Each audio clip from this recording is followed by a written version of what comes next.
Prime Minister Dr. Keith Rowley affirms his Tobagonian identity. Tobago showcased at World Travel Market London.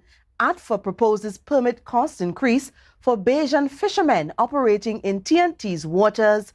And in sport, 16 Tobago students clinch medals in secondary school swim meet. Good evening, I'm Patricia Nicholson-Richards. This is the Tobago Updates television news for Monday, 6th November 2023. Topping the news tonight, Prime Minister Dr. Keith Rowley assured his supporters that regardless of what others may claim, he remains a Tobagonian at heart. He conveyed this message during a public meeting of the People's National Movement in Mason Hall last night. Dr. Rowley has faced criticism from political opponents who have questioned his governance style and suggested that he is not fully supportive of Tobago's progress. More details in this story. Political opponents have questioned Prime Minister Dr. Keith Rowley's Tobago heritage. But while addressing PNM supporters, Dr. Rowley emphatically stated, I am deeply rooted in this island of Tobago. And no political party could deny me my Tobago-ness. None. And no chief secretary could bestow upon me title of Tobagonian, because I am that, and that I will always be. His purchase of property on the island have also sparked controversy and have been discussed on political platforms in both Tobago and Trinidad. However, he defended his investments by stating that he has consistently directed most of his investments to Tobago, even though he resides in Trinidad. All kind of Tom, Dick, Harry and Miss Howard cat come and buy land and build in Tobago. Nobody wants to know. But my wife and I, with my encouragement, buy land in Mason Hall and build in Mason Hall is a problem for the PDP, the TPP and the UNC. You all could go to hell. Dr. Rowley also tackled the allegations of his involvement in a plot to undermine the current administration of the THA. He mentioned that since the matter is now in court, he cannot delve into the specifics, but he expressed his continued shock and deep concern.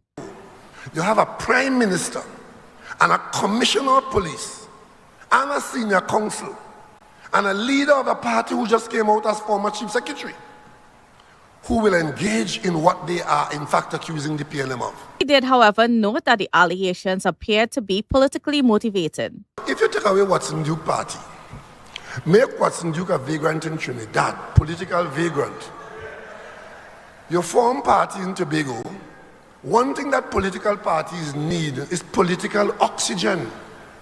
You have to have some basis to mobilize people. You have to have something to offer them. While discussing the messaging from the current administration of the THA, the Prime Minister emphasized a noticeable increase in animosity and hostility aimed at Trinidad. People of Tobago, when did we become like that? When did that become a part of Tobago's ethos? Dr. Rowley voiced concerns about what appears to be a deteriorating relationship between Trinidad and Tobago. Candice Jackson, Tobago Updates Television News. Well, Assemblyman for Bethel Newgrange, Pastor Terence Baines, is refuting claims made by Prime Minister Dr. Keith Rowley that the THA town hall meetings serve as breeding grounds for hostility and animosity against the central government. Dr. Rowley made these statements at a PNM meeting in Mason Hall. The Prime Minister stated that he has been closely monitoring the THA town hall meetings. I'm listening to these meetings that take place out in communities. And invariably, these meetings are indoctrination in hatred. A lot of lies, but you're asking people to hate other people because those other people are supposed to be against you. In response, Assemblyman for Bethel Newgrange and Secretary of Community Development, Youth Development and Sport, Pastor Terence Baines, dismissed the Prime Minister's claims. Well, the Prime Minister and others like him are entitled to a view. I mean, views are like noses, everybody has one. And, nobody tells the Prime Minister and his government how to conduct their governance, so I don't know that we should pay any attention to that. Instead, Pastor Baines highlighted that the Prime Minister should engage in introspection to comprehend the origins of some of the hostility. The Prime Minister is one of the most abrasive leaders that we have seen in the region. We have seen how he does his press conferences when he's asked questions and so on. And the question about the hostility between Trinidad and Tobago, he has to take responsibility for that too. According to Pastor Baines, the Executive Council believes they must be more assertive in articulating their requirements to achieve the level of governance expected by Tobago, given the attitudes displayed by central government. There's a mentality that they don't have any respect for this group of leaders that is in Tobago, and we will not have that. We will not have that. We have been voted into office to execute a particular mandate and so on, and we respect the office of the Prime Minister, but respect is something that is earned. We are not children. Assemblyman Baines stated that the Executive Council will persist in advocating for what is equitable for Tobago while also pursuing the goal of self-governance. Candice Jackson, Tobago Updates Television News. And staying with news coming out of the PNM's recent political meeting in Tobago, Prime Minister Dr. Keith Rowley says he is in support of the THA receiving greater autonomy to handle its own affairs. However, he is concerned about what that means for Chief Secretary Farley Augustine. Prime Minister Dr. Keith Rowley acknowledged Chief Secretary Farley Augustine's call for increased self-governance in Tobago. However, self-government can only be had different to what you have now if the Parliament of Trinidad and Tobago votes for something differently.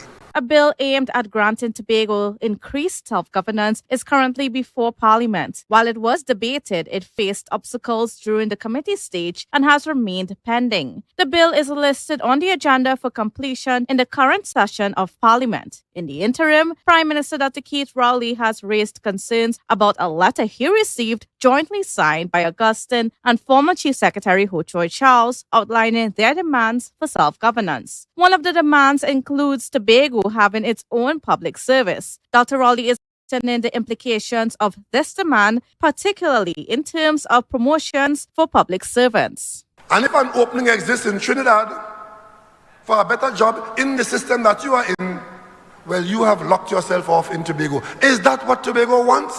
As far as I'm aware, I have not seen that coming from Tobagonians. I see it coming from Farley and Ho Choi Charles. Dr. Rowley referred to a series of consultations held between 2013 and 2017 and found a request for Tobago to impose its own taxes to be strange. These taxes that they want power to enact in Tobago, what are those taxes? Tell me. Another request involves THA receiving 8% of the national budget in contrast to the 6.8% allocation proposed in the bills currently under consideration in Parliament. And I'm asking the UNC from here in Mason Hall in Tobago, will you agree to Tobago getting 8% of the national budget? He cautioned supporters that Tobago's pursuit of self-governance relies on the support of the opposition in Parliament. Tonight I want to ask all of Tobago, when you hear Farley talking about this fight over self-government and all these things that we want, what is the UNC position on those matters? The Prime Minister additionally rejects the arguments presented by the Chief Secretary suggesting that greater autonomy is necessary for the development of certain areas in Tobago. They need no autonomy, additional autonomy to fix those things. They have enough autonomy to do what the Chief Secretary says there, which is to victimize people and to spend money willy-nilly on priorities that suit them. But they don't have autonomy to do more with less. Dr. Rowley stated that as Prime Minister, he will continue ensuring that Tobago receives its entitled resources within the existing legal framework. However, he highlighted that if the present administration fails to use the funding prudently, it becomes the responsibility of the people of Tobago to hold them accountable. Candice Jackson, Tobago Updates Television News. We'll take a short break and come back with more news. Stay with us. Hey, hello guys, welcome. Come have a seat. Oh, this is so stylish and I love the fabric. Darlings, you must tell us where you got your new furnishings. We got them locally at Standard. They've got new chic European furniture, crafted from high quality material. Oh, Standard? No, it's standard. Their brand new Hive collection. Experience luxurious European furniture at a price you will love. The Hive Collection. Now exclusively available at Standard. The Division of Settlements, Public Utilities and Rural Development has relocated its Crown Point office to Glen Road in Scarborough to better serve you, our clients. Our main office is located at the corner of Glen Road and Glen Road Branch Number 1, the building formerly occupied by Costa. Our grant and electrical inspectorate services can be accessed at Number 2 Montessori Drive in Glen Road, Building 1 and 2.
Welcome back.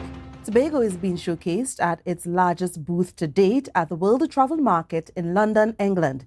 The annual expo started today with Chief Secretary Farley Augustine and the Secretary of Tourism, Culture, Antiquities and Transportation, Tasha Boris, leading a delegation to the event. Here's more. Upon their arrival in London on Friday, the Tobago delegation spent the entire weekend preparing their booth at the World Travel Market. Chief Secretary Farley Augustine pointed out that it is their largest display ever, and he indicated they are ready to start promoting Tobago. Secretary Boris, Secretary of Tourism, Culture, Antiquities and Transportation, she joins me. In fact, she is leading and I am supporting her in this effort this year as I did last year. So we met earlier, we planned all the strategy, we went them over and over again. The World Travel Market is an annual event that brings together key players in the global tourism industry. Tobago has consistently participated in this event. If we were to, for example, take all of these travel agents, all of these tour guides, all of these airlines, all of these magazines like National Geographic magazine, and try to visit all of them one by one to have these meetings, it would be too costly. But at World Travel Market, we have everybody in one space, and so we could do the negotiations. In addition to representatives from the Tobago Tourism Agency Limited, various tourism stakeholders from the island, including members of the Tobago Hotel and Tourism Association, are also in attendance. Augustine mentioned that the stakeholders finance their own participation at WTM and they are actively engaged in discussions with industry players. Simultaneously, they aim to introduce several projects, including a promotional video showcasing Tobago's culture. And you may have recognized that we have had camera crews coming through your homes for the harvest festivals, for example, looking at our fisherman festivals, our community groups, and what we do on an everyday basis, because that is what makes us beautiful. Augustine announced that one of the objectives for this year's WTM is to secure airlift for 2024. He clarified that the process of securing airlift typically requires at least a year or two of preparation. By the time we roll over into 2024, what we want to have happen is that we return to pre-COVID numbers of visitors, international visitors, and surpass those numbers. And we are already seeing an upward trend. Already this year's number of arrivals surpassing last year's number of arrivals. The team's schedule is fully occupied with consecutive meetings running from 8 a.m. to 5 p.m. daily. Augustine assured that he will deliver daily updates throughout the week as the World Travel Market unfolds. WTM will conclude on Wednesday, November 8th. Candace Jackson, Tobago Updates, Television News. So as promised, the Chief Secretary provided some updates at the conclusion of the first day of World Travel Market. He said the delegation had a day filled with successful meetings with several important industry players. I've met with other ministers. We went to the Ministers' Summit. That's Ministers of Tourism and Ministers of Government. I've met with British Airways. I've met with Wanderlust, and we won their award last year. And Wanderlust is coming to Tobago in December. Its owner is coming in Tobago in December, who will then do an editorial piece. And then Tobago will also be ranked for the Wanderlust viewers. Meetings were held with the Guyanese Tourism Board, the Caribbean Council, and the United Kingdom High Commissioner. He added that they have 50 engagements scheduled for World Travel Market. Meanwhile, Secretary of Tourism, Culture, Antiquities and Transportation, Tasha Boris, expressed pride. As you can see in our background this year, we decided to go with our indigenous tambourine, and we have our real dancers, because I think it's very important for us to continue to remind people why Tobago is the greatest little island on the planet, full of flair, full of culture, full of history, and WTM ends on Wednesday, November 8th. The All Tobago Fisherfolk Association ATFA recommends raising the cost of permits for Bajan fishermen from $800 to a range of $1,800 to $2,000. This recommendation comes as bilateral talks persist between Trinidad and Tobago and Barbados regarding flying fish fishing. ATFA President Curtis Douglas appeared on Good Morning Tobago to discuss the developments. Here's more in this report. The dispute over flying fish between Tobago and Barbados remains ongoing. President of the All Tobago Fisherfolk Association, ATFA Curtis Douglas, has indicated that Tobago's fishermen are facing challenges in catching flying fish. You will lucky if you could get 2 crates or even a crate. He believes this is a direct consequence of fishermen from Barbados operating in the waters of Tobago. If it's something that you used to be catching in abundance, and all of a sudden you've seen a drastic decline in it, and you are continuing seeing these big boats practice, hence the reason why we would have started to investigate. This issue has persisted for decades. While there were previous bilateral agreements in place, recent developments have prompted ATFA to initiate a review of those arrangements. They engaged discussions with the Ministry of Foreign Affairs and subsequently submitted a 10-point plan, which includes proposing an increase in payments for permits to operate. The license must come with a fee. The current license that they have, it says it speaks to $800. We would have upgraded that to roughly $1,800 to $2,000 for maximum. The plan includes stipulations to prohibit trading at sea. You cannot do any trading, because when you start trading on the high seas, it's all sorts of things happen. And we have to learn we have to protect our little community and our little island. The plan also contains recommendations regarding the type of fishing gear to be used to ensure sustainable fishing. You cannot bring fine nets whereby killing all the small flying fish and then again chance to grow. We can't allow that, because that will contribute to the detrimental of the flying fish industry. And has that been happening? That's been happening. Douglas explained that when the flying fish stock is depleted, it has a cascading effect on the population of kingfish, tuna, mahi-mahi, and other fish that rely on flying fish as their food source. The president of ATFA is optimistic that their recommendations will be considered in the bilateral talks between the Ministry of Foreign Affairs and Barbados. However, he is requesting that the Chief Secretary be included in those discussions. Because they are from Trinidad. They don't really, I don't believe they have really Tobago interest in that. They have Trinidad interest in that. So we need ATFA to be in some of this bilateral meeting, and the Chief Secretary and stuff like that, or whoever. ATFA committed to continue advocating for a solution to ensure food security for Tobago, particularly regarding fish. Candace Jackson, Tobago Updates Television News. Minister of Planning and Development Penelope Beckles has assumed the role of chair for the 30th session of the Caribbean Development and Cooperation Committee, CDCC, from 2024 to 2026. The CDCC, a permanent subsidiary body of the United Nations Economic Commission for Latin America and the Caribbean, was established to facilitate development cooperation among Caribbean nations. In her role as chair, Beckles is tasked with leading the CDCC's efforts to promote economic and social cooperation, share information and experiences, and develop common positions and strategies on economic and social issues within the Caribbean. Member countries, including Trinidad and Tobago, stand to benefit from enhanced data ecosystems and initiatives for sustainable development. Additionally, Trinidad and Tobago will guide the CDCC in its advisory role to the Executive Secretary of ECLAC, addressing matters relevant to the Caribbean sub-region.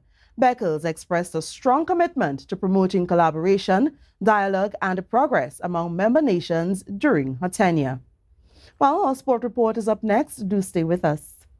Tobago Glass Supplies has been a leading name for over 37 years in the glass and aluminum market in Tobago. We provide an extensive range of high-quality, innovative aluminum and glass products for commercial and residential use. Competitive prices with superior and professional services by committed employees who are guided by rigid quality standards. Tobago Glass Supplies specializes in the manufacture and installation of glass and aluminum products that are essential to today's homeowners and the business environment. We are engaged in marketing, sales, and installation of a variety of products. These ranges from windows and doors to necessities such as mirrors for homes and vehicles, designed and manufactured in-house or imported.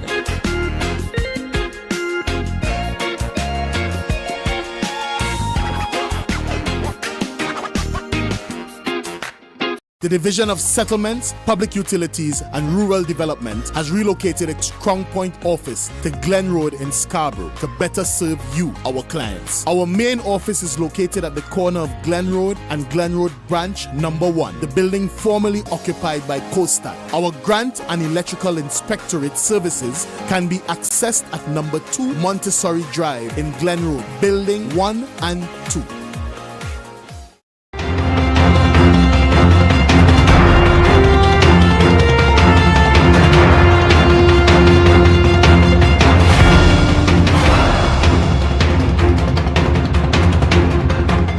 Welcome to our sport report. So Tobago students won 16 medals at the secondary school swim meet in Trinidad over the weekend. Tobago sent a delegation of 18 swimmers from several schools to the National Aquatic Center, where they excelled in various races. Sport reporter Marcus Daniel has all the details. A dynamic Tobago swim team comprised of students hailing from Scarborough Secondary, Bishop's High School and Signal Hill Secondary achieved outstanding success at the 20th annual secondary schools swim meet held at the National Aquatic Center on Sunday. The team secured an impressive 7 trophies and 16 medals. Over 500 participants representing 49 secondary schools throughout the country participated in the event. Bishop's High School emerged as a powerhouse in the competition with remarkable performances from their young talents. Israel Jordan of Bishop's earned the top position in the 12 and under category, securing 3 gold and 1 silver medal. Amaya Henry, also from the same category, exhibited skills by grabbing 2 gold and 1 bronze medal, claiming the second position. Scarborough Secondary's Zaya Tobias showcased her prowess, taking the 3rd spot with 2 silver medals. In the 13 to 14 category, Tobago maintained a strong presence, with Bishop's High School's Malik Young and Sebastian Winter Roach securing 2nd and 3rd positions respectively. In the team events, Bishop's High School dominated, securing gold in both 14 and under 100 meter medley mixed relay and the 100 meter freestyle mixed relay. These victories were made possible by the exceptional quartet of Tamia Peterkin, Amaya Henry, Malik Young and Israel Jordan. The Tobago team was coached by Mosey Denoon and Rochelle Pierre. The outstanding achievements of this Tobago swim team not only highlight their remarkable skills, but also bring pride and recognition to Tobago as they continue to excel in the competitive world of swimming. Congratulations to these talented individuals for their remarkable accomplishments. Marcus Daniel, Tobago Update Sports. In 1976 FC, Phoenix received 4 awards for their performance in Tier 2 of the Trinidad and Tobago Premier Football League. These awards included Player of the Season, which was presented to forward Michael Jem Gordon. More in this report.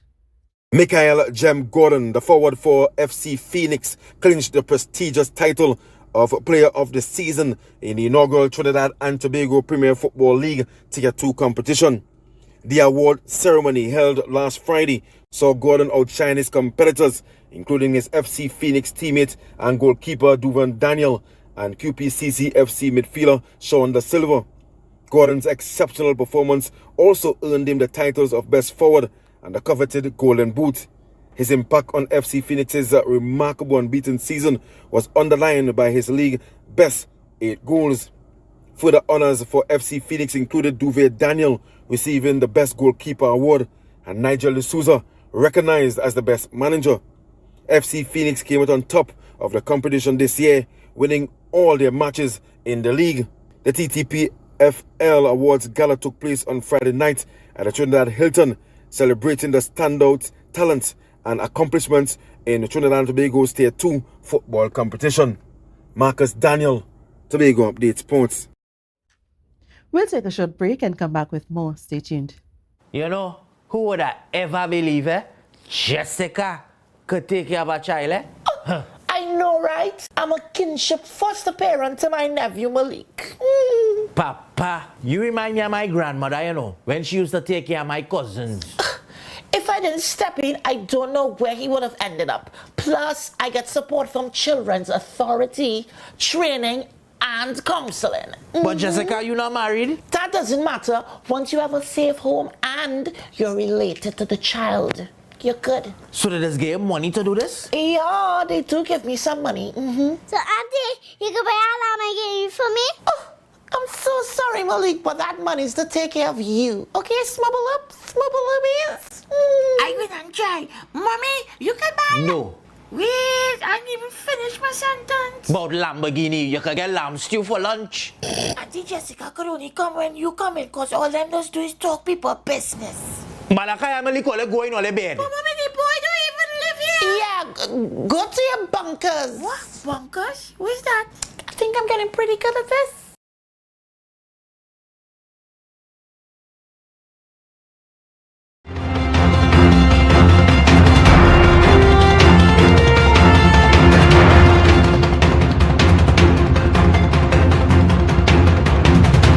United National Congress is calling on the Trinidad and Tobago government to clarify the impact of the suspension of TT dollars by the Bank of Jamaica on trade and local businesses. Couva South MP Rudranath Indar Singh raised concerns about the potential reduction in trade volume between the two countries and its effects on local manufacturers. The Confederation of Regional Business Chambers, CRBC, also expressed apprehension and urged both governments to hold bilateral discussions to resolve the issue. The CRBC believes the suspension was due to forex transactions using TT dollars to acquire Jamaican dollars. It could have significant implications for CARICOM intra-regional trade and the CARICOM single market and economy. Well, now for your weather report from the TNT Met Office tonight. Anticipate cloudy to overcast conditions with intermittent showers and rain in specific locations. There is a medium chance of isolated thunderstorms attributed to a low-level through system associated with the ITCZ. Overnight temperatures are expected to drop to 25 degrees Celsius. Looking ahead to tomorrow, the weather is forecasted to be partly cloudy to cloudy, with periods of light to moderate showers and rain covering extensive areas. There's also a medium likelihood of more intense showers and a potential thunderstorm activity. Daytime temperatures will reach a high of 32 degrees Celsius with a heat index of 35 degrees. Seas may experience occasional choppiness, particularly near heavy showers and thunderstorms, with wave heights up to 2 meters in open waters and below 1.3 meters in sheltered areas. The day will start with a sunrise at 5:56 a.m. and conclude with a sunset at 5:36 p.m. And that's how we end this evening's newscast, recapping the headlines. Prime Minister Dr. Keith Rowley affirms his Tobagonian identity. Chief Secretary and Tourism Secretary showcase Tobago at World Travel Market in London.